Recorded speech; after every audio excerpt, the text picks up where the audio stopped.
del Santo Evangelio de nuestro Señor Jesucristo según San Juan. El primer día de la semana, al amanecer, cuando aún estaba oscuro, fue María Magdalena al sepulcro y vio la losa quitada del sepulcro.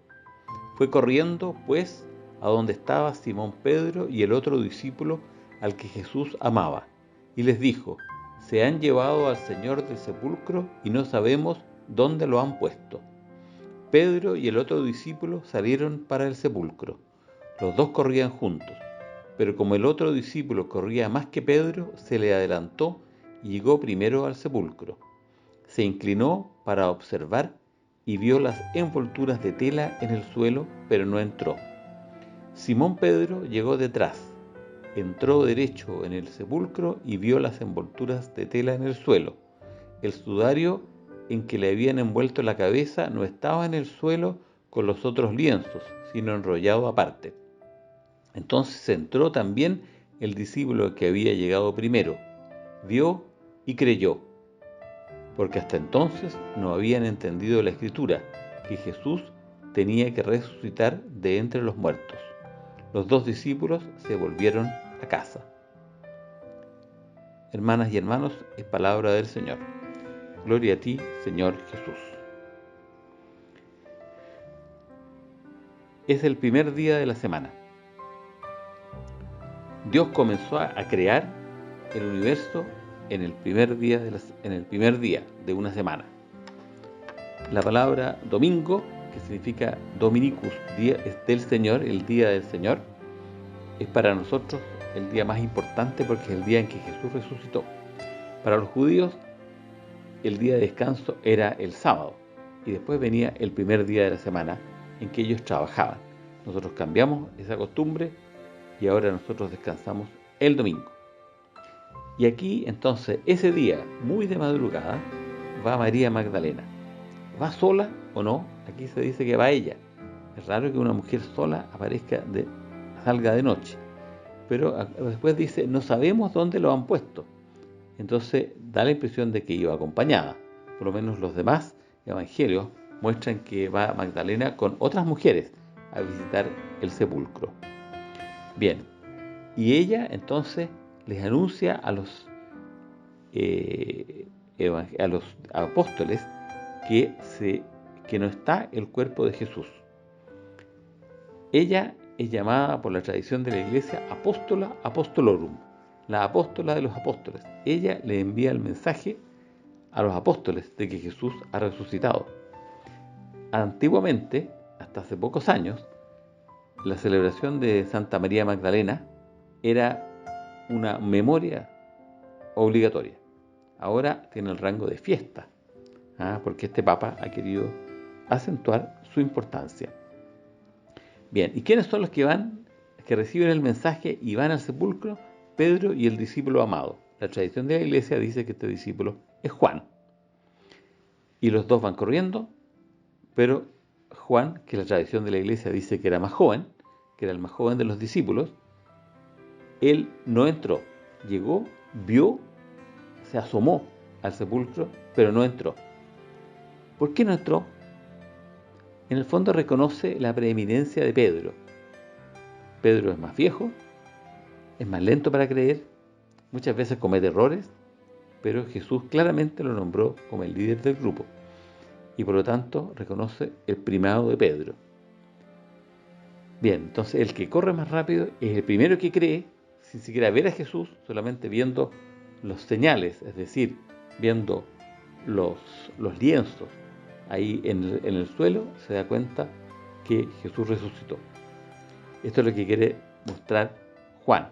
Este discípulo amado es en realidad el símbolo de un buen cristiano, que no necesita tocar, no necesita ver para creer. Bueno, ¿por qué es tan importante esto de los lienzos que están enrollados y que están ahí? En el fondo, según las explicaciones que yo he leído, es que en esa época era muy común robarse los cadáveres. Bueno, y dentro de los cadáveres lo más importante en realidad eran los lienzos. Ahora uno ve que un pedazo de género no vale mucha plata, pero en esa época era la ropa, los géneros eran muy caros, por lo tanto lo más valioso. eran los lienzos que cubrían el cadáver. Entonces nadie se iba a robar un cadáver desnudo en el fondo, porque lo importante, lo valioso era lo que lo cubría. Entonces muchas veces se robaban cadáveres, pero con todos los envoltorios, porque eso era lo valioso en realidad. Entonces por eso este signo quizás es el que vio el discípulo amado. Dice, mira, no se robaron el cadáver, están los lienzos acá, por lo tanto Jesús resucitó. Y se acordó de lo que Jesús había dicho, y se acordó también de las Escrituras. La resurrección de Jesús es diferente a la de Lázaro, que es relatada en el mismo San Juan, que llevaba 4 días en el sepulcro. Y también es diferente de otros relatos de resurrección que aparecen en los evangelios, en otros evangelios, como la de el hijo de la viuda en el pueblo de Naín y la hija de Jairo, el jefe de una sinagoga, una niñita de 12 años. ¿Por qué? Porque ellos resucitaron, pero volvieron a morir. Ellos murieron 2 veces. En cambio, Jesús, una vez muerto, ya no muere más. Es distinto. Jesús pasa a otra esfera, pasa a ser un ser trascendente.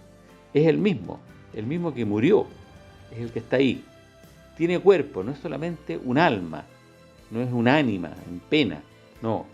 O sea, nosotros no solamente creemos en la inmortalidad del alma, creemos en la resurrección de la carne, es decir, que el ser humano completo es el que vive para siempre. Y es importante por eso entonces la resurrección de la carne. En el credo a veces se dice de los muertos, a veces de la carne. El original es de la carne, es decir, que por los siglos de los siglos vamos a tener una especie de carne. San Pablo lo explica, no es un cuerpo igual al actual, es un cuerpo glorioso, se explica, es un cuerpo diferente, un cuerpo que ya no muere, pero es un cuerpo, porque en el fondo lo que está diciendo es que el ser humano no es un alma pura. Violeta Parra dice, yo no estoy satisfecha con los jabones del alma pura, si el cuerpo es un río de bellas olas, dice. Bien, en realidad nosotros somos alma y cuerpo, nosotros amamos con nuestro cuerpo, pecamos con nuestro cuerpo es una parte integral de nuestro ser, no es una especie de ropa que uno se la cambia y que da lo mismo, no, nuestro ser está marcado por nuestra alma y nuestro cuerpo, y los dos son sumamente importantes, y es por eso que la pervivencia del ser humano, de cada persona, de cada uno con nombre y apellido, eso está simbolizado con esta fe que nosotros decimos que creo en la resurrección de la carne, es decir, lo que pervive para siempre es el individuo, cada una de las personas con nombre y apellido, que vamos a vivir por los siglos de los siglos. Y esa es nuestra fe, y es algo sumamente bonito, y no es entonces un volver a una vida como la actual, en que hay COVID, hay cáncer y gente que se muere, y que todos nos morimos. No, la fe nuestra es que vamos a tener una vida eterna, en que la gente no se va a morir porque no se va a enfermar, y tampoco vamos a estar peleados unos con otros. Y eso es lo que realmente ansía nuestro corazón. En el nombre del Padre, y del Hijo, y del Espíritu Santo. Amén. Feliz Pascua de Resurrección.